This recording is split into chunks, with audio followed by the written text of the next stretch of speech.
नमस्कार मंडळी, आज बनवणार आहोत गुढीपाडवा स्पेशल साजूक तुपाची पुरणपोळी, म्हणजे सर्वांची all time favourite sweet dish. चला तर मग सर्वात आधी मी एक पातेलं घेतलं आणि त्यामध्ये चणा डाळ घेतली। ती मस्त वॉश आणि क्लीन करून घेतली।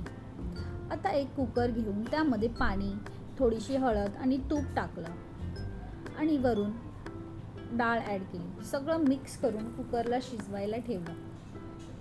तोपर्यंत आपण पुरणपोळीसाठी पीठ तयार करूया। एका परातीत गव्हाचं पीठ घेतलं, त्यामध्ये थोडं सॉल्ट, हळद टाकली आणि जसं आपण चपातीचं पीठ मळतो तसंच मस्त पीठ थोडं थोडं पाणी घेऊन मळून घेतलं। आता हा पिठाचा गोळा सुपर सॉफ्ट होण्यासाठी पाण्यात थोडा वेळ भिजत ठेवते। आता चेक करूया आपली डाळ। 5 शिट्ट्या झाल्यावर गॅस ऑफ केला आणि बघा, डाळ परफेक्ट शिजली आहे। आता ती एका पुरणाच्या चाळणीने ती स्ट्रेन करून घेतली। यानंतर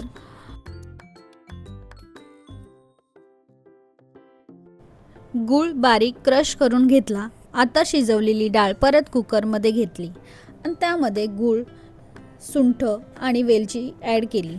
हे सगळं लो फ्लेमवर स्लो कुक होऊ देणार आहोत, कारण गुड थिंग्स टेक टाइम।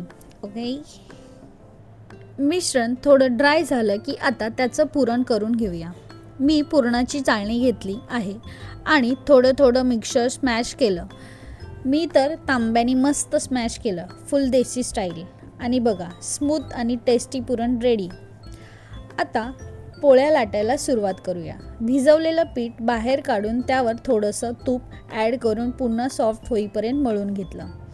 आता छोटे छोटे पिठाचे गोळे करायचे।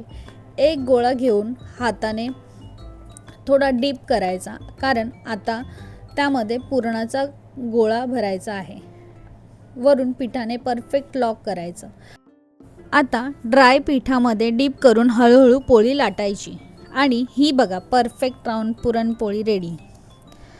आता तव्यावर टाकून छान भाजून घ्यायची। अरे वा, बघा बघा कशी मस्त फुगली आहे।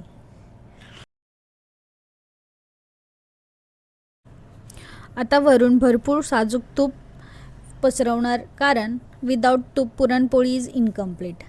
आणि झाली आपली हॉट हॉट साजूक तुपाची पुरणपोळी रेडी। ही तुम्ही गुळपाणी, मिल्क किंवा आमटीसोबत खाऊ शकता। डाएट उद्यापासून करूयात, आज पुरणपोळी फुल एन्जॉय करूयात। चला तर मग।